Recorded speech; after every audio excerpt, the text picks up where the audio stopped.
I'm the director of Law Transform, and we are so pleased to welcome you to one of our events for this year's Masters Week, where students who have written their master thesis and who have been affiliated to the center present their work to a public forum. And where particularly, it's particularly nice to invite Oda to do so, because she has been so central to the center for so many years. As a volunteer, as a student volunteer, as a coordinator of the student group, and as a coordinator of me. So I'm very grateful. And it's a very, very interesting work that you've done, and we look forward to having you present it. And when you have presented, we also have our most favorite commentator to comment on your work. We have Malcolm Langford, professor from the University of Oslo and co-director of the center, who will comment on your work. So I think we're really in for a treat this morning. So Oda, please. Oda is now working at the Norwegian School of Business Administration. Mm-hmm. So, but still one of us. Yeah, absolutely. Good morning, everyone. I'm glad you just went out in this horrible weather. I guess that Bergen is famous for that. Like Siri mentioned, I started volunteering with Law Transform approximately 3 years ago. And I'm still a part of the center, even though I graduated and moved on to the grown-up life. I actually paid my first bill to Lånekassen yesterday, so I'm definitely adult now. So my topic is something that hasn't been explored as much within the legal field, especially not for a thesis yet. Traditionally, war has been between two parties meeting at the front line and fighting each other, and then the law of war has been really well developed, regulated by treaties, international customary law, and fundamental principles, and everyone has followed these rules more or less. But then, with the rise on opportunities in technology, both practitioners and scholars acknowledge that these cyber warfare and the new actors don't really play by these same rules. And the rules are not necessarily fair anymore. Cyber combat does not really distinguish between states and private persons and companies. Perpetrators of attacks they don't really care about the harm caused anymore. And also, the attacks are often conducted by military of another state. But it can also be conducted by anyone with an access to internet. So it doesn't have to be the military. It can be anyone. And you've seen also the rise of hackers like Anonymous and also various groups. In February 2018, UN Secretary General Antonio Guterres stated that we have not yet been able to discuss whether or not the Geneva Conventions apply to cyber war, or whether or not international humanitarian law applies to cyber war. So this is a whole new field. It's a whole different ballgame, like we normally say. So far, no state has claimed that they have been targeted with use of force or be under armed attack. So this means that I started thinking, if and when does cyber attack become use of force, as stipulated in the UN Charter? Some delimitations I had to make in my thesis, because you only have a certain amount of words. And as a law faculty, you don't have really a lot of words. You have maximum 15,000 words. So I also delimitated it towards state versus state actors, because you already have a set of rules in traditional warfare that you can use.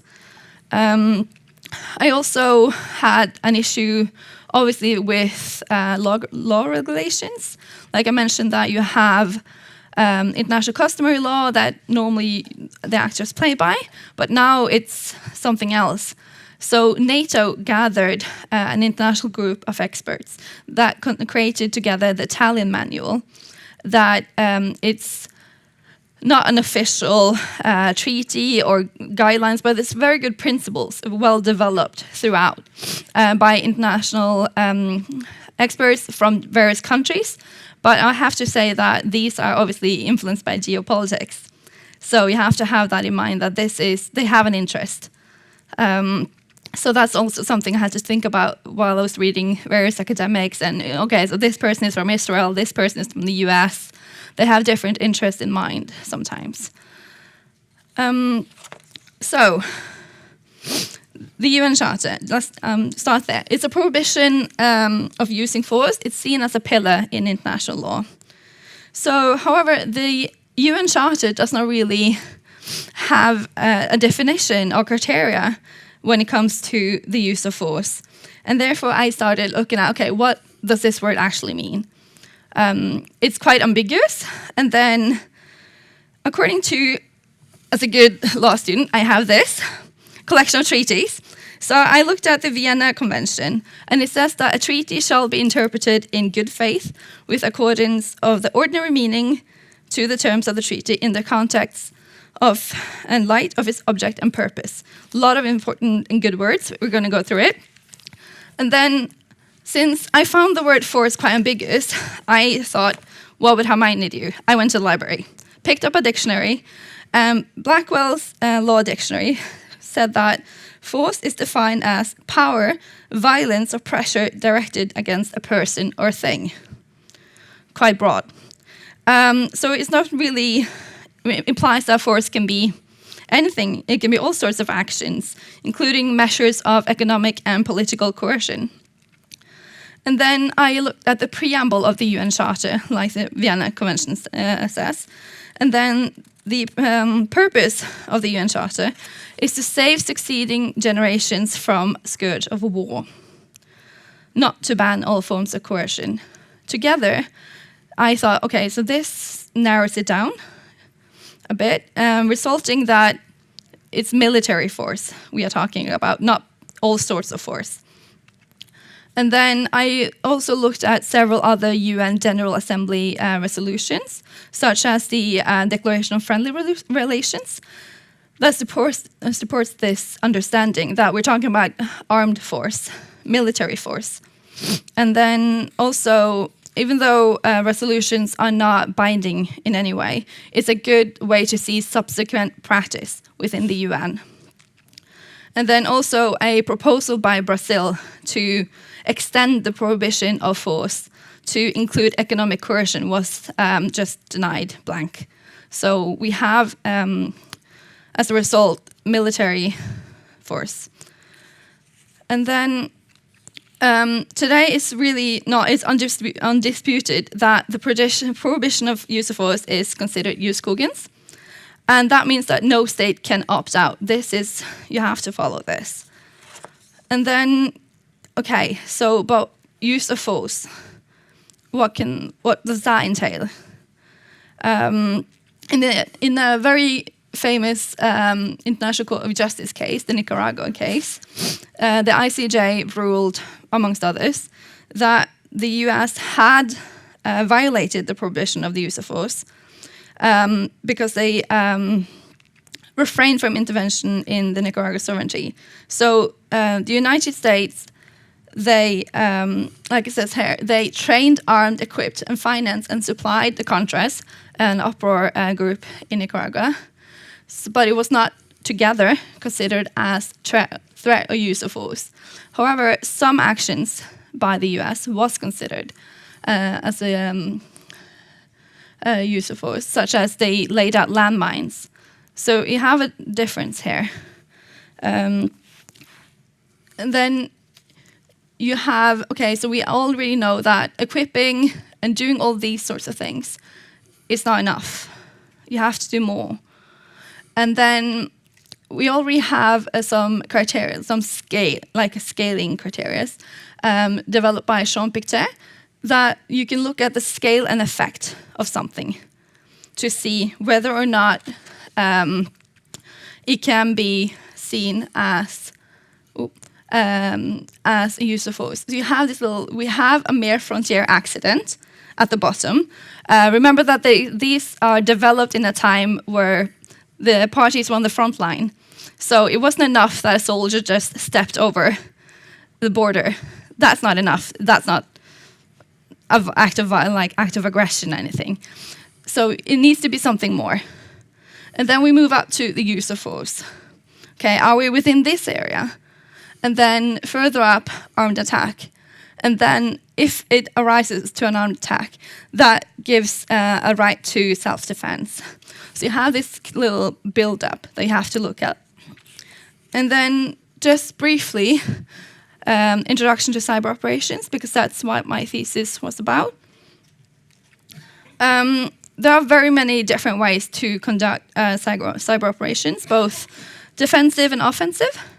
A lot of cyber agencies are run by states, like Norway has its own cyber defense, and most states have that now. They use often the cyber kill chain. Very short, it's about attacker conducts research to find vulnerabilities in a system and then uses these vulnerabilities to attack someone. They gain control over your laptop, for instance, and then they use this to get what they want or what they need, or they just lie still to see the information you have. And then during a cyber attack, it can be very tricky to find out who is your enemy. And like I said, that it can be everyone with an internet access. So this international group of experts, they resulted in 3 different scenarios that can be included in this scenario. So you have the uniformed hackers first. That's the cyber intelligence of a country, for instance, the Norwegian Selfdefense. And then you have non-state actors, but the state factually exercises effective control over them. For instance, you have a group that does things on behalf of the state, like a hacking group or something. They're not tied to the state, but de facto the state provides them with equipment, money, everything they need to be that they can conduct all these attacks.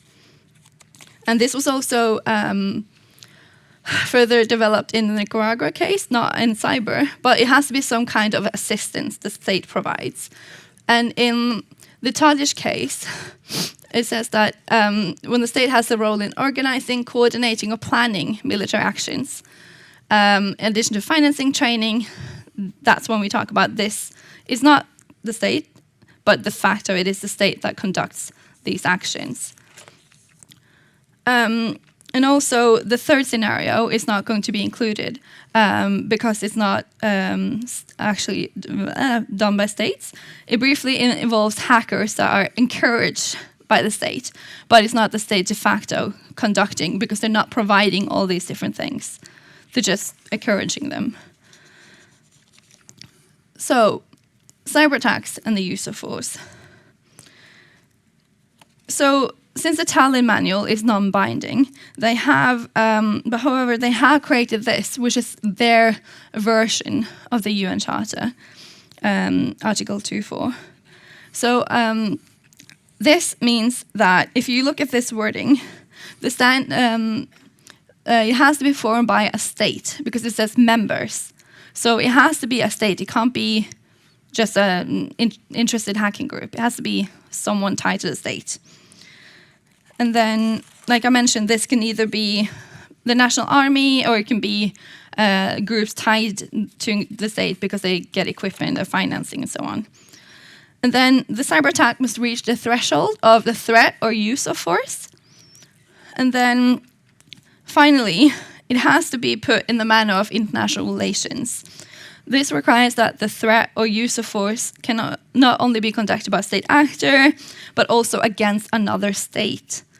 Accordingly, states are not prohibited by Article 2.4 to use threat or use of force as long as such attacks does not affect another state's territorial integrity or political independence, because that's what it ties it together with. So since territorial integrity is tied to any kind of intervention, physical intervention, I started to look at, okay, so can it be a digital thing, not just a physical thing as in traditional sense? So the international group of experts also agreed with the traditional understanding that you have to look at the scale and effects. So now we have that in both traditional warfare and cyber warfare. You have to look at the scale and effects to see whether or not the cyber attack amounts to use of force. They also said that a cyber attack constitutes a use of force when the scale and effects are comparable to non-cyber attacks, rising to the level of a use of force. And how on earth are you going to compare a physical thing, a traditional warfare method, to a digital thing? So I started digging into that as well. Now we're deep into it. And then how do you do that? And then I started thinking about, okay, military force. It has to be comparable to military force. And then I went to the library again. And then I thought that military force, that's the armed forces of a state. And then, okay, the Black's Law Dictionary also said that armed implies some sort of weapon or involving a weapon. And then that makes sense.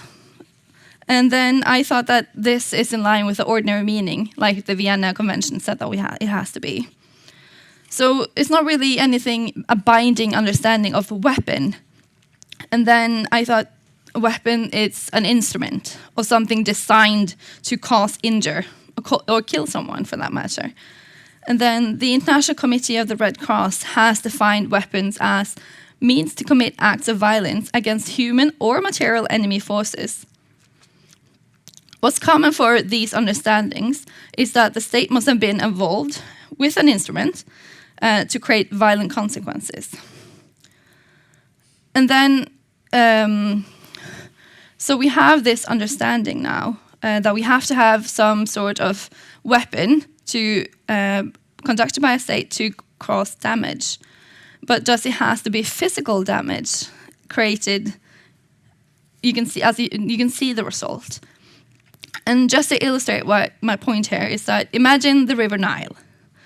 The Nile has been essential for life for centuries, and still is important today to avoid drought in the region. It starts in Victoria Lake in Uganda, and then it continues through South Sudan and before it enters Egypt, and finally it flows into the Mediterranean Sea. But imagine that, for instance, Uganda decides to create a dam to stop the River Nile, leaving Egypt without any water.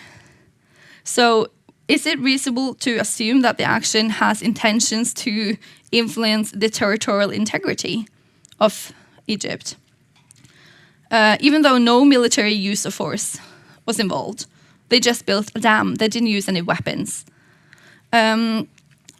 Since the purpose of the UN was to save succeeding generations from the scourge of war, the ICJ has given a statement that weapons does not really limit it to a specific type of weapon. They apply to any kind of use of force. For instance, building a dam, leaving Egypt without any water. And then after the turn of the century, you started thinking about, can cyber be this weapon? And then academics developed 3 different sorts of approaches, but the most used approach and with the most support is the effect-based approach. It classifies cyber attack as an armed force based on the gravity of its actions and the results that you have.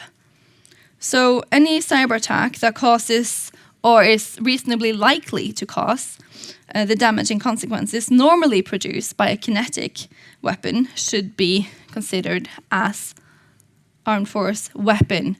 So you have to compare it again to traditional damage. So this is also in line with the scale and effect understanding that we have from Nicaragua and elsewhere. So since you don't really have an definitive threshold, and the international group of experts from NATO, they agree with this effects-based approach. And then I continued to look into this, and we have an academic called Michael Schmidt that developed some evaluation criteria based on the scale and effects. And it looks like this. I'm just going to go through it quickly. So these are just evaluation criteria I can use within scale and effects. So you have severity, how much damage did it cause?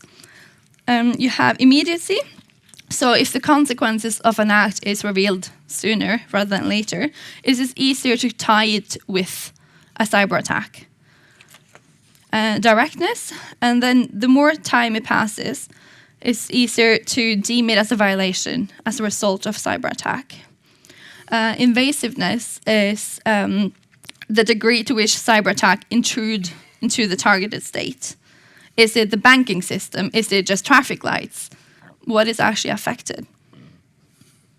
The measurability of effects is developed from the greater willingness of states to characterize something as use of force when the consequences are actually visible.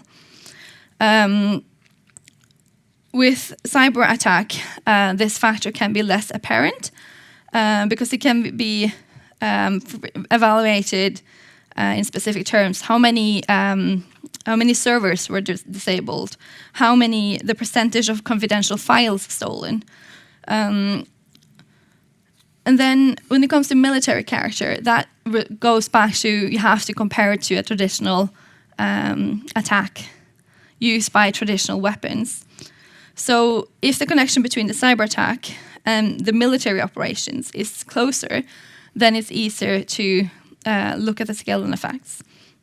The state involvement is quite clear.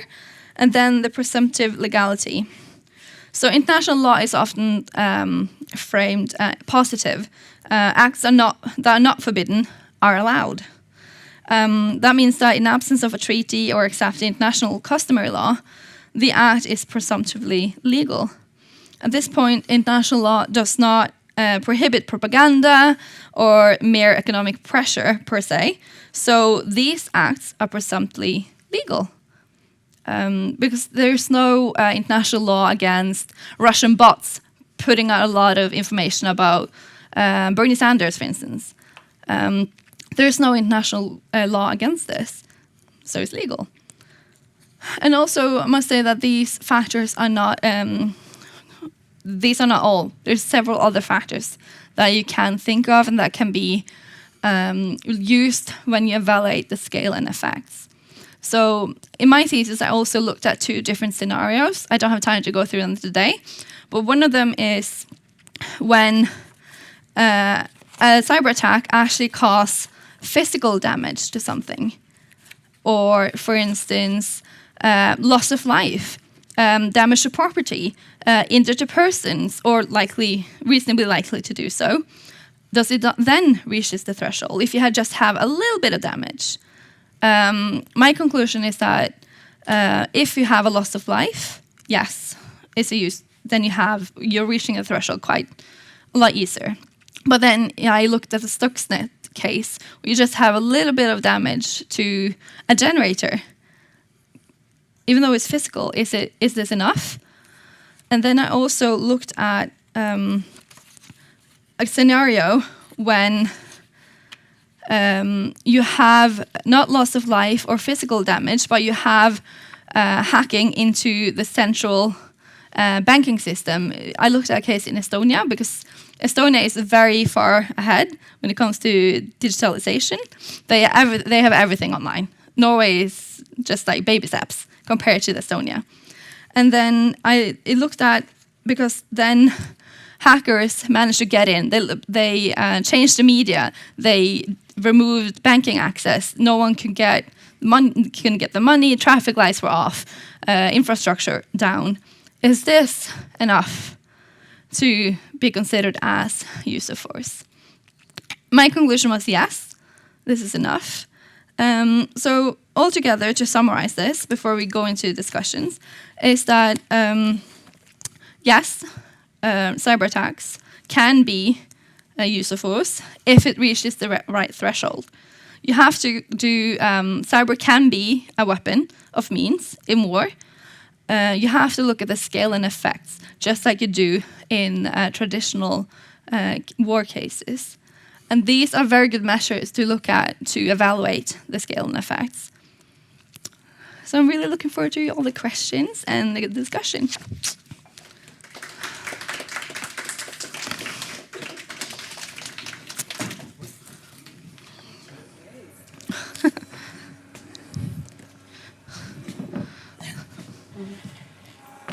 Thank you, Oda.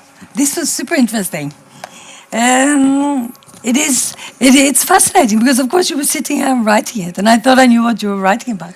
And we discussed it last year. Yeah. And I just realized now that I really didn't know your findings and what you've written. Malcolm. So, thanks very much for the invitation. Let's get some sound. Even though You have a lot of... talk loud enough. Okay. Check 1, 2. Okay. So fantastic presentation, fantastic work. This is perhaps even more relevant than you think. So if we think back to summer 2018, Donald Trump had a press conference in Latvia and a meeting with Vladimir Putin. And there's a lot of discussion as to why the notes of that meeting were not made public. And a major discussion in the US and globally as to whether Donald Trump had committed an act of treason, because he no longer trusted his intelligence community in his statement in the press conference. What does an act of treason consist of in the American Constitution? 2 things. Firstly, that you are at war with another country, and secondly, that you have given material aid and comfort to that enemy. So, the first question, was the US at war with Russia? And then the question arose, well, they're not physically at war, but is there actually a cyber war going on? So a lot of the discussion amongst constitutional scholars and others was, is the US in a cyber war with Russia? And precisely the questions that you were raising are relevant there. So the point is, it's not just a question of international law, this question. When we say something is armed force or war, it percolates in other legal systems at the national level. It has effects in politics as well. The second thing is that this thesis also is a great example of what we're struggling with in terms of what Christine Sandvik and I are calling techno-legality.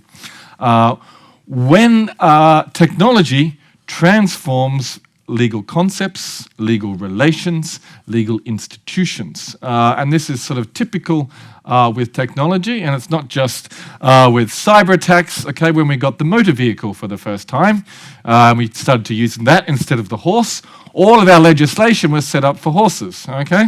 And a lot of the words in English, actually come from the use of horse. Okay, to what extent does all those previous laws regulate motor traffic, which is a completely different beast. And now we're having the same discussion today. We have driverless cars. So all the laws that we've built up for the last 100 years are based on the fact that there's a human being behind it. Now there's not one behind it. And so this is another great example of saying, okay, technology is sort of confounding of traditional legal categories and how we deal with it. And it's precisely this sort of research we need, but also by students who perhaps understand technology a bit better than the older ones. I think by far we're the oldest in the room. Well, I'm competing. So I jotted some notes down digitally because I didn't have a pen. So let me look at that. I'm not checking Facebook. So just a few questions and comments. The first is very legal in a way. So why use of force? Why Article 2.4 and not Article 2.7 as a starting point? Yeah. Would you like to tell the audience what Article 2 yes, is? So Article 2.7 refers to non-interference, okay? You're not and that's a much lower threshold than the use of force. So when you look at these sort of grand judgments, so you've taken us to the core of international law, Nicaragua case, for example. If I recall correctly, I mean, the US avoided many claims in terms of use of force, but it was found to have violated the norm of non-interference. And we also see some other cases involving Uganda and the Congo, and which also Judge Zimmer on the International Court of Justice also placed attention on Article 2.7.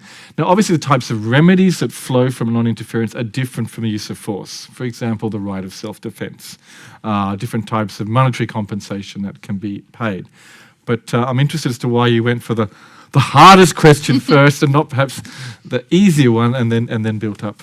Yeah, no, I think so. My question sort of came to me. I think this is what all students struggling to think about their thesis. What is the topic? I participated in a conference in Oslo by Oslo Forsvarsforening in January the same year, and then the question kind of came to me in a group workshop that so we have all these different things. But when does cyber actually reach the threshold of use of force? And then I thought, this is a good question. You have all these, like you say, interference questions, like with the elections, with propaganda, and then I think I just decided for that instead of, for instance, armed attack, because then you have that turns into a whole different thing, because then you have the right to self-defense. I think I don't know. I think you need to have a certain amount of words. I considered doing that in addition to use of force. Like, we have the threshold of interference and then continuing on. But my supervisor just, no, you have to stay within the word limit, maximum 15,000 words. So I think I was just intrigued by the question of when do you reach that threshold? And also you have, I took a course in Oslo on international humanitarian law, highly recommended. That also, we talked a bit about these questions, but in a traditional sense. It was more jus in bello, which means that what you're allowed to do when you're in war.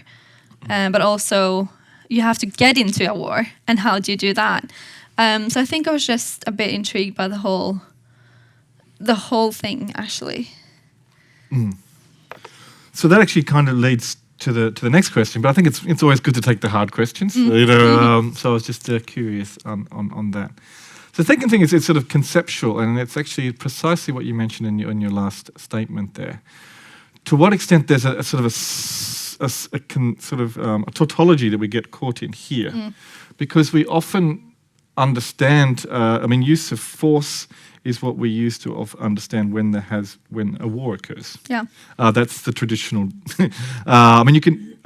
Today, traditionally, you would declare war on somebody. Okay. Yeah, you're supposed to declare war. So Britain declares war on France, or France declares war on Britain. Was perhaps more common if we go back 100 or 200 years ago, and then the war might not actually start. It might take 2 months to get the horses and the cavalry ready and the armor, and then get a boat and go off and attack Britain or France or whatever. But in the last 50 years, you don't announce war. You just attack because you don't want people to know. You want to use surprise. So the Germans perfected this, particularly with the Blitzkrieg in 1939 against Poland, and also against Netherlands and Belgium.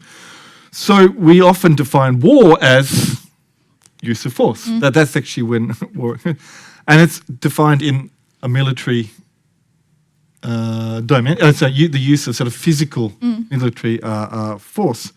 So now we wanted to say, well, actually, use of force is something different. So it sort of has a lot of these extra effects on international law. So I'm just wondering how you reflect around whether the challenge is not just this one of to what extent does cyber race come to the level of use of force, but the way we understand international humanitarian law in this context is built up on a traditional understanding of force that makes it difficult conceptually to move to a new sort of understanding.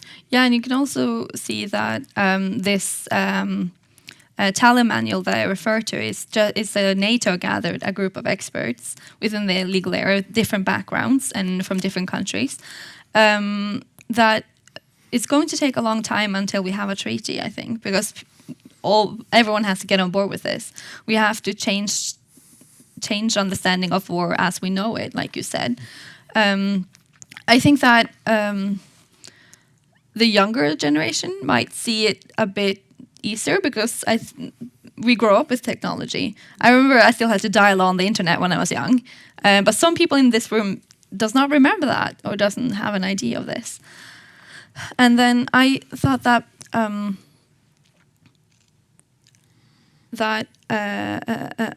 I think that you see also these minor things in the news that makes the average person more aware that the war is changing in some sense. Like, it's not that long ago that a Russian submarine was outside the Norwegian coast and then it knocked all the systems out. No phones, no nothing in north of Norway, in Finnmark. And then you see these minor things in the news that I think also changes the understanding of war. But then you come back to, is this use of force? Is this interaction? Is this interfering? When do you reach that threshold? So you can see that the UN especially is working they're on it, but it's going to take some time before they have a definition, they have the rules set of when is a use of force, when is the armed attack, when can we use self-defense. But you see also all these, like you said, examples in the US with elections. We have an election in Norway next year. Like when is interference too much? And then you can see that the need for new regulations is quickly developing. That's perfect introduction to the next two questions. So, before you ask that, I just want to all to sort of indicate when you have questions, because after I'm almost finished. These questions, it's your turn. You will get a turn. So it's how we actually think about whether it's a use of force or not. And so I have a legal and a sociological question. Okay. So the legal question is which is the better way to proceed? Is it a sort of a functional sort of purposive-based approach, which you have scale and effects in one way, or is it this sort of analogical approach? It's like military, but we're not looking at the effects, but we can analogize it in some ways, for example, to the intention or the motive, or we use some sort of metaphor. And we see this, for example, with rape. Okay, we say we have physical rape, and now we're talking about digital rape. You know, it's quite different, but we try and create some sort of metaphor. But the first approach is to say, doesn't matter what it is, it's the end that is it. And it's interesting when you set up your list of criteria, the 8 or 9 or whatever, most are in the sort of purposive category, but then suddenly you have this analogical one sort of creeping in. So whether from a doctrinal perspective or a normative sort of regulatory perspective, what is the best way of thinking about it? I think that's what the academics are struggling to figure out as well, because you have these 3 different approaches, and the most supportive one is the effects-based one. You look at the effects of the action, and you look at the scale and effects, and then you have these criteria. But also there's a few other approaches where you try to compare it to something you already know. So I think that's one of the hardest things to, like you said, with a car. You used to riding a horse, but now you have a car. How do you do that? Should you use the same rules? Should you just wipe it all out, start fresh? There are arguments to doing both. For instance, when you know something, you know it well. You have war. Okay, can we compare it, this cyber war? Can we compare this? But then at the same time, when you're used to having a building is shot down, like you have a bomb, you can see the physical results. But then with cyber, it might just be, a UIB server is hacked. You can't really see that unless you can see that your mouse is moving on the screen, and then someone actually is physical, you can see the results. So at the same time, if you look at the scale and effects, then you look at it, what actually happened. Did something happen? Or was it just an intrusion, but they didn't take anything, they didn't copy anything? Or also you can see with some cyber attacks that, like my example with Estonia, that the whole system and the whole society was actually shut down as a result. You couldn't see it. You couldn't see the attack physically, but you can see the results of it. So I think that the experts and academics are leaning towards looking at the results, but still undecided though. And this is a trend actually we're seeing not just in use of force, but other similar areas like torture, for example.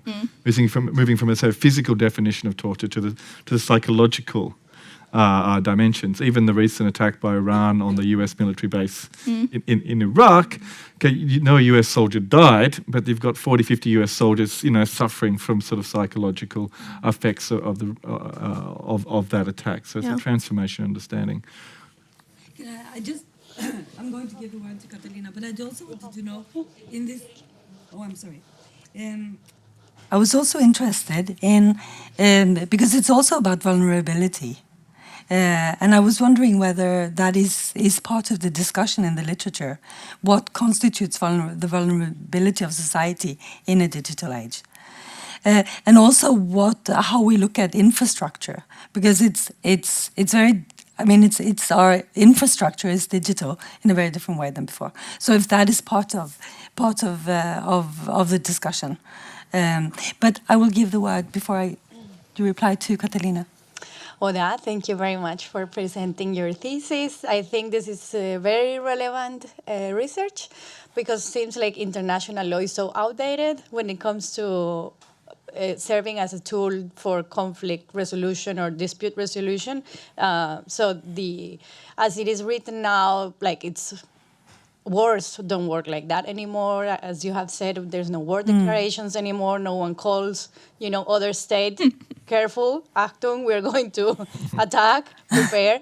This doesn't happen anymore. So why? It seems like international law is just like old books and it's not really useful.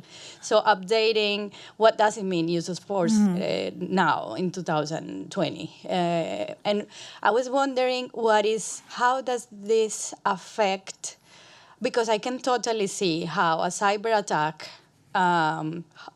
causes harms to a state, physical and other social types of harms, and how state can really be very interested in responding to that attack. So what does this change mean for the notion of self-defense? Proportionality, like can you only like cyber respond, or can you respond in a different way? Or and how does self-defense work generally? Like, do states need to ask the UN for permission before responding, or they can respond quickly, or how do you think this will affect the notion of self-defense in international law, and if this can be also dangerous because it kind of lowers the threshold for armed response?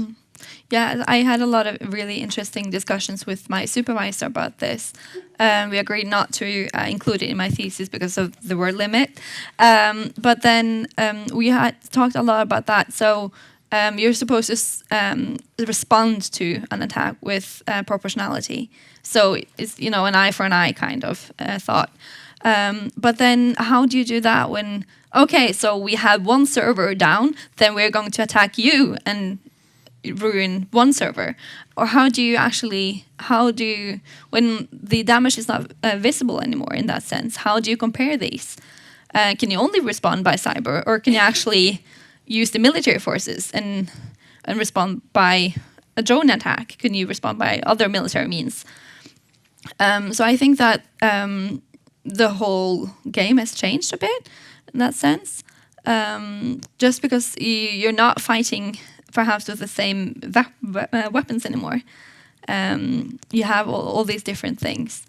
And you can also see that, like I said, self-defense. What if, for instance, okay, so Russian troops are letting us know that they are going to attack Norway in 2 weeks, physically.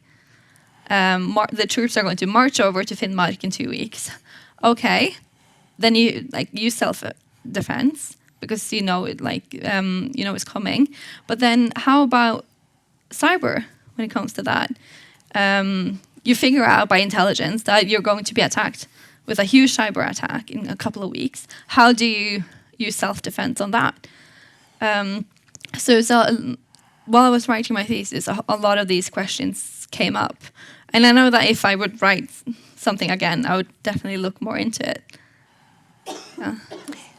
So I also have Anna. Just for the next one, I should also say that we're streaming this. So, so if you don't want to be part of the streaming, I think you should be ask part of the afterwards. streaming. Otherwise, you should be part of the streaming. Otherwise, you can ask afterwards.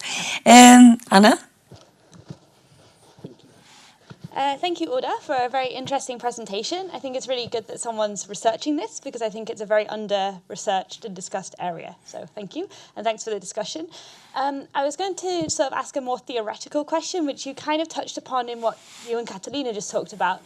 But I was wondering, it's a very ambiguous term, like you said, the use of force, but what about the threat of force? Mm-hmm. So could this ultimately end in another cyber Cold War? Is that kind of where we could be in 20, 30, 40, 50 years' time?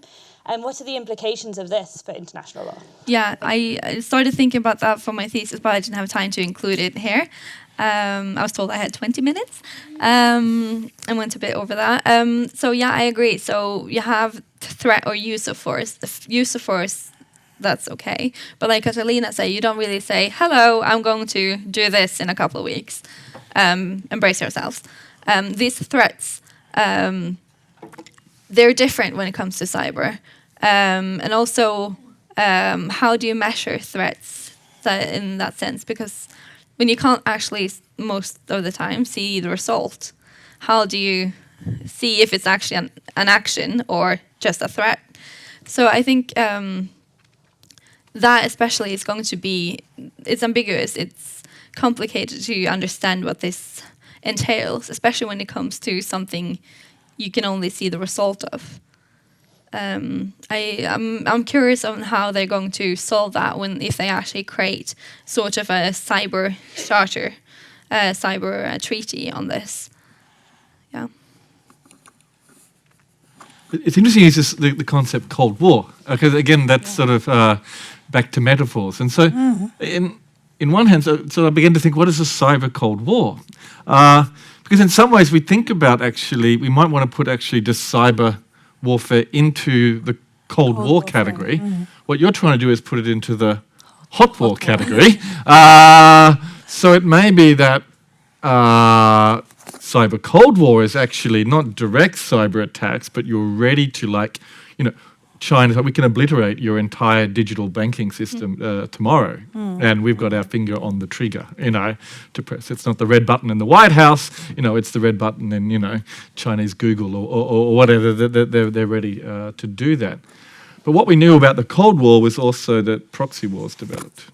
So you may be, it's these sort of on-edge sort of fronts, but these other cyber wars happen elsewhere. And so I think that's something to also look for when we're moving to a new geopolitical and new geoeconomic order at the moment, which is very region based. And there will be proxy areas for war. We see that physically in the South China Sea with Vietnam, Philippines, and other areas. And then that raises sort of the distributional questions of who's going to suffer from the cyber Cold War. There's a proxy wars. Is it going to be South Africa or Saudi Arabia, whoever it is? But it starts to play with our whole understandings of how war plays out generally. And then also, how is cyber war going to be in the future? Is it going to be combined with traditional warfare methods? You can imagine, for instance, before Russia went into Crimea, then what if they conducted a cyber attack in advance and then just there's no communication opportunities for the Ukrainian military, there's nothing, and then you can just literally walk the troops in. So I think that we will see a lot of use of cyber combined with traditional war methods in the future. And precisely because weaponization now is moving to cyber-like weapons, automatic whether it's drones, whether it's rockets, whether we'll have fighting robots and so on. So just to be able to actually detonate at the digital end rather physically gives you a major advantage. And I'm actually reminded there's a Swedish show about the upper class. And there's, one woman posts a picture of herself with the new Gucci handbag on Instagram. And the other woman responds, "This is a declaration of war." So, the way things happen is different today. But it's also more difficult to know who attacked. So that's also, you have the proxy war, but it's also a question of who actually did it, which is also making it more complicated in terms of retaliation. Yeah. But I also think that it is really, really, really interesting. If you think, this combination, obviously, there was a bit of discussion, but not so much when Norway moved to digital DAB radio, because the traditional way of, it's like you get the siren saying, "Listen to the radio." Now, the first thing that will be out is the radio. There will be no, the vulnerability for digital attacks, because it's so convenient, the vulnerability for digital attacks are really, really, really high. Yeah. So I think that there are a lot of things that are immature. It's also the thinking. I think it's going on, the thinking about security in a broader sense. But I think this discussion and this type of analysis also helps us think about that in a different way. Is there? Our time is up in a couple of minutes. If there is there anyone else who want to pitch in? Yes. Yeah. So first of all, congratulations, Oda, on your master thesis. It was very thought-provoking. My question is maybe more on a practical level. So based on your research, what would you say, what is the biggest challenge of ever determining the breach of Article 2, Paragraph 4 in case of a cyber attack? Like, for example, I would think that proving maybe state involvement is harder in these cases than in normal use of force cases, but maybe there are other challenges. No, I agree. Like CD said as well, finding out who your enemy is. Because you can see that something has happened, you've been attacked, there's been use of force, but who did this? I think that's one of the biggest challenges. Not only do you have to figure out who it was, but was it a state involved? Or was it just a non-state actor, like a hacking group that just did it for fun? Who was it that actually perpetrated this attack? I think that's going to be one of the hardest things in the future, to figure out who is behind the enemy line, not just if there is an enemy line anymore. Thank you. And when we have artificial intelligence, it increasingly moves from specific to general artificial intelligence, where machines increasingly make decisions themselves. That even complicates further notions of responsibility.